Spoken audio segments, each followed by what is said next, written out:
अभी हम थोड़ी सी मालूमात हासिल करेंगे अपनी ड्राइंग्स में टेक्स्ट को ऐड करने के मुतालिक। इस वक्त हमारे वर्किंग एरिया में कुछ भी मौजूद नहीं है, ताकि सिर्फ हम टेक्स्ट पे तवज्जो दे सकें कि हमने अपने वर्किंग एरिया में टेक्स्ट किस तरीके से ऐड करना है। आप ये देख रहे हैं कि हमारे टूल बार के सबसे नीचे आपको ये एक छोटा सा ए लिखा हुआ नज़र आ रहा है। इसको अगर हम प्रेस करें तो आप देखेंगे कि आपके पास एक स्पेसिफाई फर्स्ट पॉइंट का ऑप्शन लिखा हुआ नज़र आ रहा है आपको अपने डायनामिक इनपुट के इस बार के ऊपर जो आपके कर्सर के साथ अटैच है। स्केप करके हम इसमें से निकल गए।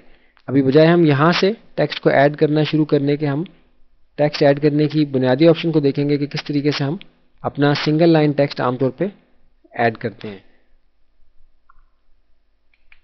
ड्रॉ के मेन्यू में गए, सबसे नीचे आ जाए टेक्स्ट, और यहाँ आप देख रहे हैं कि आपके पास दो ऑप्शन हैं।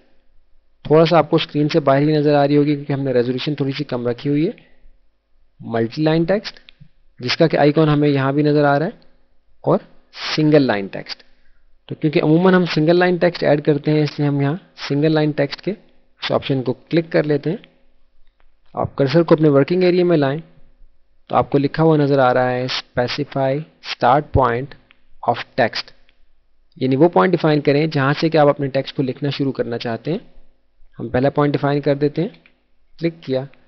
अभी आप देख रहे हैं कि लिखा हुआ आ रहा है स्पेसिफाई हाइट, यानी आप अपने टेक्स्ट की हाइट डिफाइन करें।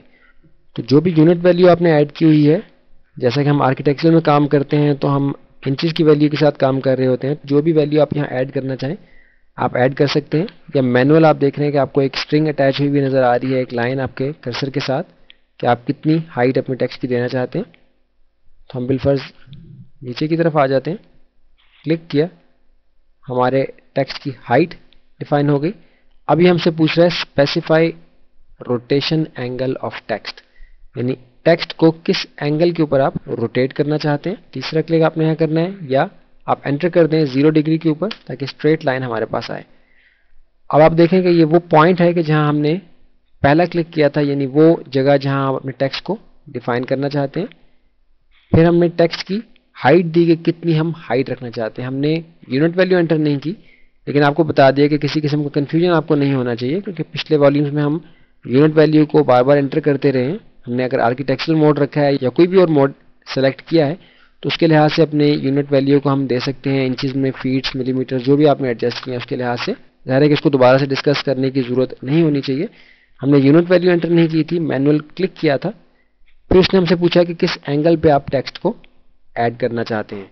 हमने तीसरी बार क्लिक किया तो आप देख रहे हैं कि उसके बाद ये ब्लिंक करता हुआ कर्सर आपको यहाँ नज़र आ रहा है। यहाँ हम टेक्स्ट लिखते हैं, हमने टेक्स्ट ही लिखा है, वर्ड टेक्स्ट, TEXT। ये पहला टेक्स्ट है जो हमने ऑटोकैड में ऐड कर लिया कामयाबी के साथ। एक बार इस लेक्चर को दोबारा देख के इसको अप्लाई करें, फिर हम देखते हैं कि आगे क्या मजीद ऑप्शन हमने टेक्स्ट के मुतालिक देखनी है।